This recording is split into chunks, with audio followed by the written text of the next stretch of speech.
So the other week, I uploaded my review of The Invisible Man, but right after I did that, I had a complete blank as I didn't know what I wanted to do next in terms of reviews. I was originally going to take a look at Netflix's Tiger King because everyone's been talking about it, but then I remembered a certain film that no one has talked about, but just kept getting advertised to me on YouTube, and that film was Stargirl. When some loud bragger tries to put me down and say his school is... Starting its life as a Jerry Spinelli novel by the same name, released in 2000, the adaptation was first announced in 2015 and was going to be directed by Catherine Hardwicke. And I am so glad that didn't happen. And thankfully, she was replaced by Julia Hart, and 5 years later, the movie eventually came out and got distributed as a Disney Plus original. I never saw the film's trailer, but the poster just kept following me around the internet, and I could never take it seriously. Besides the whole hipster getup, which is already kind of screwing pretentious, the tipping point was definitely the uke. Unless you're Paul McCartney, a meme song, or an obese Hawaiian man with a name like this, it's practically impossible to take that thing seriously. I have nothing against the ukulele and you can do some cool things with it, but it's just that in this day and age, I just associate it as the go-to instrument for 13-year-old white girls who perceive themselves as quirky.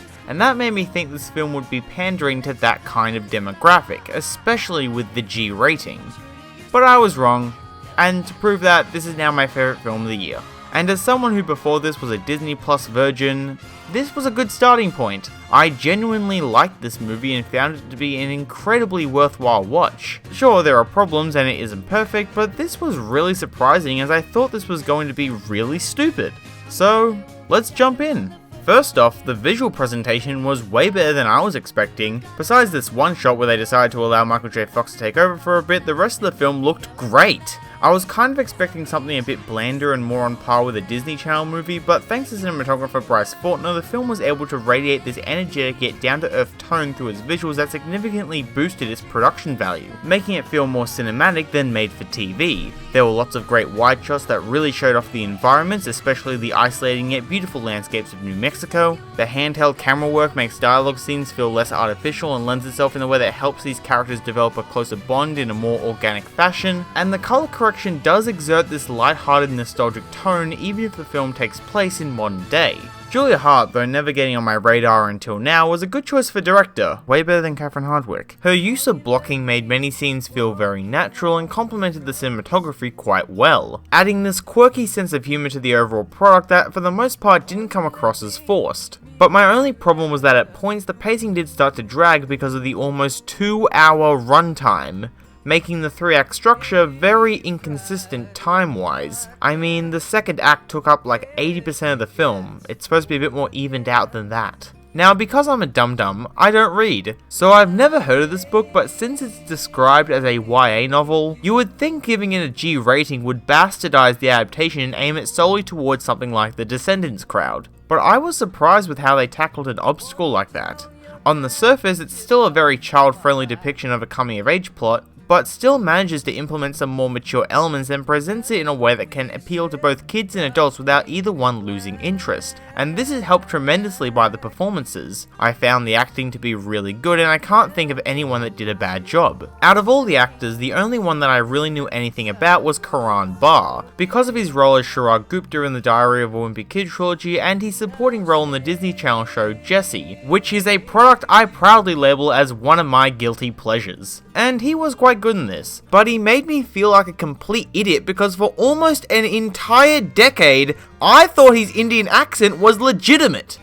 Nobody knows when or how, but one day, that cheese mysteriously appeared on the blacktop. Today, our guest is Micah High's very own speed champ and controversial good luck charm herself, Stargirl Caraway. And now I feel really stupid. Thanks, Karan. I'm glad you died in Pacific Rim Uprising. And with that, all the supporting actors did their jobs well, but the two leads were the ones that stole the show.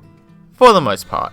My familiarity with Grace VanderWaal just extended to that ukulele playing America's Got Talent winner, so I was shocked to find out that she was a competent actress, and this being her debut made that all the more impressive. I wasn't a fan of her character during the first act, as she kind of embodied that corny vibe I was getting from the poster, but in a less charming way. Things like bright colours, being an obvious outsider, basically just a very black and white depiction of the manic pixie dream girl archetype, and I wouldn't say she was cringeworthy, but there were a few moments that did make me squint.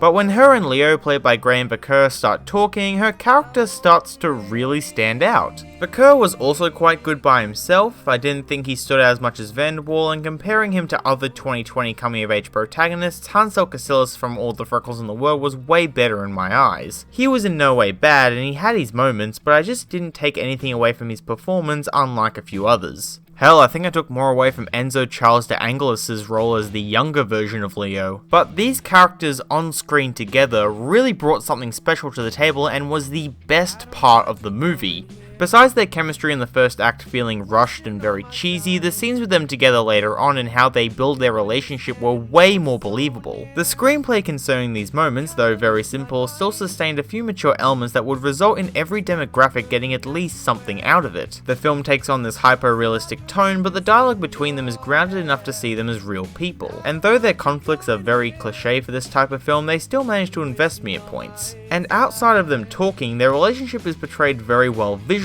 as there's a montage with them hanging out set to the song 13 by Big Star. And that scene just radiates this innocent and fun dynamic between them, especially this one shot of them switching instruments. I don't know why, but it just exudes this feeling of trust they have for each other. And though it's definitely very sanitized and unrealistically wholesome, it is one of the better depictions of young love I've seen in a kids film. Same with this one, but that one's more aimed for teens, and is way more realistic. Speaking of music, that element was also done quite well. The pre-existing song choices were good and fit the narrative. The original songs I thought were pretty okay, not that memorable, but not bad. I think VanderWaal's vocals didn't project as much as I would have liked, primarily on the main track Be True to Your School, but they were fine nonetheless. But the big piece of music was definitely their rendition of Just What I Needed by The Cars, which not only was a great sounding cover, but it included elements of the narrative to help mold the arrangement. This is best emphasized by the second half of the piece being an instrumental played by a marching band, which is something the main character plays in throughout the film.